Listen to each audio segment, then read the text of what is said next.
আসসালামু আলাইকুম। কবি আসাদ চৌধুরীর একটি কবিতা আবৃত্তির চেষ্টা করছি।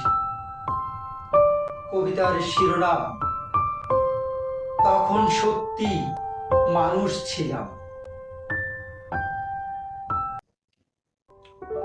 নদীর জলে আগুন ছিল, আগুন ছিল বৃষ্টিতে, আগুন ছিল বীরাঙ্গনার উদাস করা দৃষ্টিতে,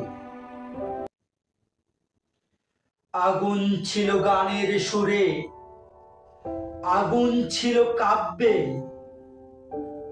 মরার চোখে আগুন ছিল, এ কথাকে ভাববে।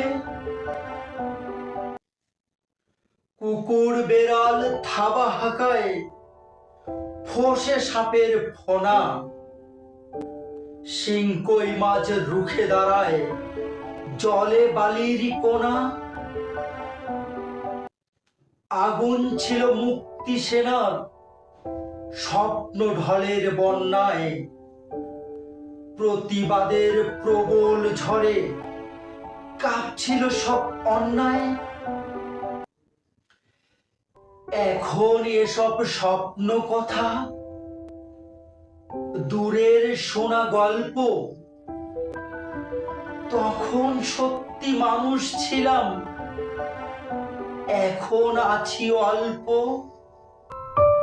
ধন্যবাদ সবাইকে। এবং এই ধরনের প্রতিবাদী ব্যতিক্রমী কবিতা লেখার জন্য কবি আসাদ চৌধুরীর প্রতি বিনম্র শ্রদ্ধা এবং কৃতজ্ঞতা জানাই। আসসালামু আলাইকুম।